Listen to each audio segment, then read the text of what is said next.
Saya membaca di kitab Al-Adhkar, Imam Nawawi ngendika mengutip pernyataan Imam Syafi'i, di dalam madhab kami, kata beliau, kata Imam Syafi'i yang dikutip oleh Imam Nawawi, pada saat malam Jumat disunnahkan membaca surat Al-Kahfi, bukan surat Yasin. Itu iya, kutipan beliau bilang gitu. Saya cuma ngutip loh. Di sana ya Pak? Ya, gimana? Di sana tadi itu udah lama atau Oh, udah lama itu, bukunya udah lama, udah berabad-abad yang lalu. Ya, deh. Itu Yasin ibu. Ya. Jadi beliau berkata, jadi ini jelas ulama madhab Syafi'i. Imam Nawawi itu termasuk tokoh kedua di dalam madhab Syafi'i. Maksud saya yang banyak dikenal. Jadi termasuk tokoh yang banyak dikenal di dalam madhab Syafi'i. Itu diantaranya adalah Imam Nawawi. Imam Nawawi menyebutkan di Al-Adhkarnya, mengutip pernyataan Imam Syafi'i, bahwa di dalam madhab kami pada malam Jumat itu membaca surat Al-Kahfi, bukan surat Yasin. Nah, maka nyuwun sewu, yang dianjurkan surat Al-Kahfi. Hari Jumat boleh, malam Jumat boleh. Nah, orang rampung dicicil ya oleh. Nah, ya, bar maghrib, nah, ya dicicil. Entuk sithik, bar isya cicil meneh. Bar subuh cicil meneh, sadurunge jemuah. Nah, rampung ya toh. Ya. Ya, jadi kalau rampungnya Sabtu itu ya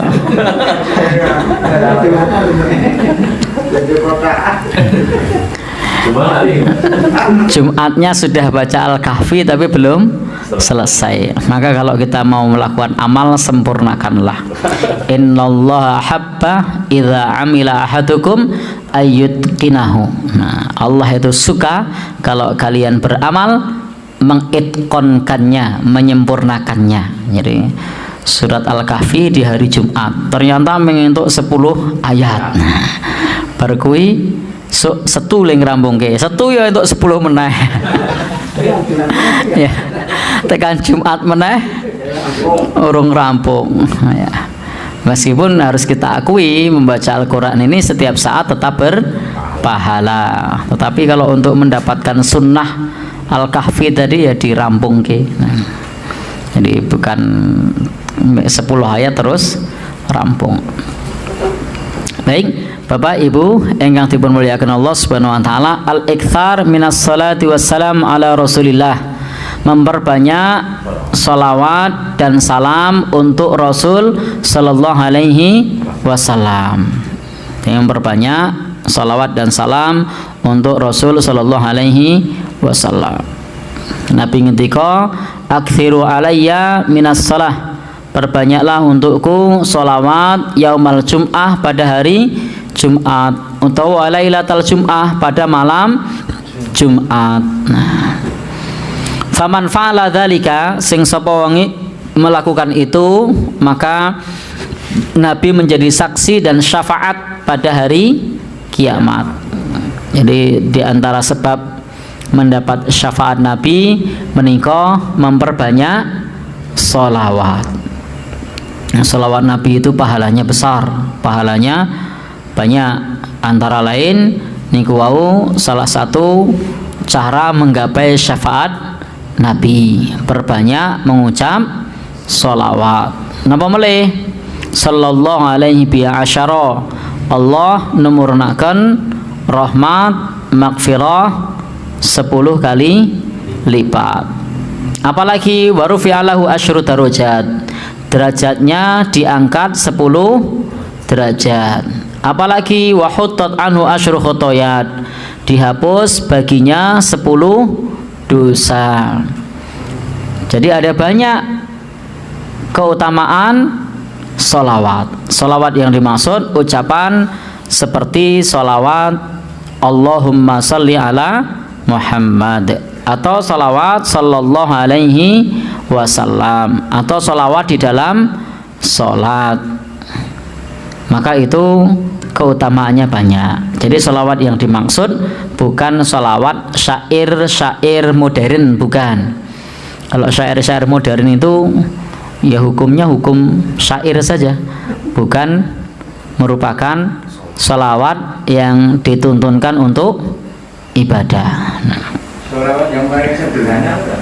Ya tadi sallallahu alaihi wasallam, Allahumma sholli ala Muhammad. Ya memang tuntunannya begitu, tidak ada yang aneh-aneh. Kalau yang aneh-aneh itu kan itu syair yang dibuat bukan merupakan bagian dari fi'liyah Nabi sallallahu alaihi wasallam, bukan pula sahabat Rasulullah. Sehingga amalkan saja yang diajarkan oleh Nabi, yang diamalkan oleh sahabat, simple, mudah, sederhana, tidak usah repot-repot, dan tidak perlu pakai iringan musik. Jadi tidak perlu pakai iringan musik, bacalah salawat, dan tidak perlu keras-keras, tidak perlu pakai pengeras suara, cukup dibaca sir sendiri, diperbanyak boleh. Jumlahnya berapa? Sak kesele, secapeknya boleh. Allahumma sholli ala Muhammad wa ala ali Muhammad boleh. Tapi kalau kemudian pakai iringan, apalagi yang tidak maknanya itu nyun sewu, yang berlebih-lebihan kepada Nabi Shallallahu Alaihi Wasallam, maka sebaiknya kita tidak beribadah dengan cara tersebut. Adakah membaca Yasin pada malam Jumat itu bid'ah seperti yang diamalkan kebanyakan masyarakat di Malaysia? Baca Yasin malam Jumat itu bid'ah. Kenapa bid'ah? Karena tidak pernah dilakukan Nabi. Pernah Nabi baca Yasin malam Jumat? Pernah Nabi baca Yasin malam Jumat? Orang bila dikatakan begitu, awak dari mana? Dari Masjid Muaz bin Jabal. Ada apa? Baca Yasin. Baca Yasin malam Jumat itu bid'ah lah. Nabi kan tak pernah buat. Apa? Awak kata kami bid'ah? Dia pun marah, tapi dalam hati, iya juga ya. Jangan-jangan bid'ah. Pertama, marah. Yang kedua, iya juga. Yang ketiga, dia pula membid'ahkan orang esok hari. Itulah bahayanya bila orang tak tahu dalil.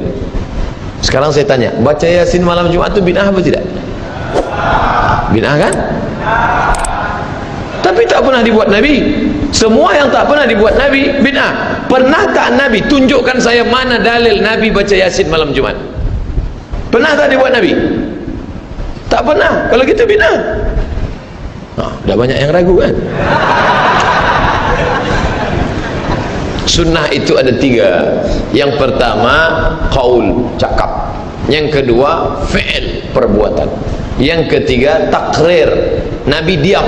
Diamnya Nabi setuju, itu juga sunnah. Nah, tentang masalah membaca Yasin, memang perbuatan dia tidak ada. Tak pernah dia mengkhususkan baca Yasin malam Jumat, tak ada. Tapi ucapan dia, nih saya bacakan. Man qara'a Yasin fi lailatin, sesiapa yang membaca surah Yasin pada suatu malam, asbaha maghfuran lah, waktu subuhnya dia sudah diampunkan Allah. Saya ulang sekali lagi. Man qara'a Yasin fi lailatin, siapa yang baca surah Yasin pada suatu malam, asbaha maghfuran lah, subuhnya dia sudah diampunkan Allah. Malam Jumat itu malam apa tidak? Malam. Nabi kan mengatakan siapa yang baca Yasin pada suatu malam. Malam apa? Nabi tak sebut malam apa. Malam Isnin, malam Selasa, malam Rabu, malam Kamis, malam Jumat. Mestinya tiap malam. Tapi kerana ia tidak sanggup tiap malam, dia baca malam Jumat. Kerana Sayyidul Ayyam, dia pilih satu malam. Malam Jumat itu juga termasuk dalam malam yang am. Nabi sebut lailatin, malam bebas, malam apa saja terserah. Dia pilih malam Jumat kerana keutamaan malam Jumat. Yang paling elok tiap malam. Tak sanggup tiap malam, malam Jumat. Malam Jumat pun tak baca innalillahi wa inna ilaihi rajiun. Lalu orang mengatakan Abdul Somad menyebarkan hadis palsu. Itu hadis tentang baca surat Yasin hadis palsu. La ilaha illallah. Bukalah tafsir Ibnu Katsir tuan. Nama penulisnya Imam Abul Fida Ismail Ibnu Katsir, ahli tafsir, ahli hadis. Dalam mukaddimah surat Yasin, Man qara'a Yasin fi lailatin, siapa yang baca Yasin pada suatu malam, asbaha maghfuran lah, subuhnya dia diampunkan Allah. Isnaduhu jayyid, sanadnya jayyid. Itu Imam Ibnu Katsir. Awak lebih faham daripada Imam Ibnu Katsir. Dia imam, hampir derajat mujtahid, kitabnya besar-besar.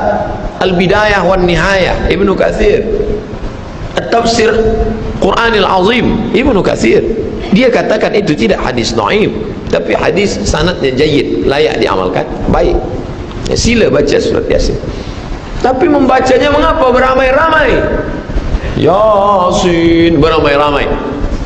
Apa kata Imam Ibnu Taimiyah? Wa qiraatul idarah. Qiraatul idarah, membaca bersama-sama, la ba'sa bi. La tidak, ba'sa apa-apa. La ba'sa tidak apa-apa. Boleh apa tak boleh? Boleh, la ba'sa, tidak apa-apa. Kata Imam Nawawi, membaca Quran bersama-sama itu hukumnya mustahab, dianjurkan, membangkitkan semangat. Dia baca sendiri tak semangat, dia baca bersama, Yasin wal Qur'anil Hakim innaka laminal mursalin, bangkit semangat, pergi hantu setan juga baca Yasin bersama. Tapi kata Imam Al-Buhuti, kalau tak sama bacaannya makruh. Ini Johan musabaqah tilawatil Quran, hebat bacaan. Yang ini tak pandai baca. Tapi manakala baca bersama, kita tak boleh bezakan, semua pandai. Padahal bila disuruh satu-satu lain bunyi. Maka yang tak pandai perbaikilah bacaan. Karena bila dibaca bersama makruh, sebab ada yang membaca tak bersuara sama sekali. Nah, ada sebab itu baca pelan-pelan. Nanti setelah sama tajwidnya, tahsin, baca. Tilawah, tahsin, tadabbur, 3T. Tilawah, baca. Tahsin, perbaiki bacaan, tajwid. Tadabbur, renungkan makna isi. Baca tarjamah, baik. 10. Sampai berapa Ustaz? 13. 10. Ketika haid, maaf, bolehkah perempuan masuk masjid? Perempuan haid tidak boleh memegang Quran, membawa Quran, membaca Quran, iktikaf, tawaf, solat, puasa, tak boleh. Mana kitabnya? Al-Fiqhul Islami wa Adillatuh Syekh Wahbah Zuhaili. Itu yang saya pakai. Bila ada ustaz lain mengatakan boleh, berarti dia ada dalil. Saya pakai yang tak boleh. Kenapa ustaz pakai tak boleh? Saya pegang dalil kuat yang tak boleh. Ini mimbar Nabi, ini mihrab tempat Nabi jadi imam, rumah Nabi di sebelah kiri. Nabi sedang iktikaf, Nabi datang ke pintu rumahnya, rumah dia di samping, itulah makam Nabi sekarang. Kerana Nabi waktu dia meninggal langsung saja terus digali, dimakamkan di kamar Aisyah. Ya Aisyah, Nabi panggil, ya Umairah, ya nawilinil khumrah, tolong ambilkan kain khumrah, ambilkan aku kain. Aisyah datang membawa kain. Aisyah tidak masuk ke dalam, Nabi tidak keluar. Kenapa Nabi tidak keluar? Dia takut iktikafnya batal. Kenapa Aisyah tidak masuk ke dalam? Aisyah takut masuk ke dalam karena dia sedang dalam keadaan haid. Lalu apa kata Nabi? Ulurkan saja tanganmu ke dalam. Kenapa? Karena tanganmu tidak haid, tapi badannya tetap berada di luar. Itu menunjukkan perempuan haid tak masuk masjid.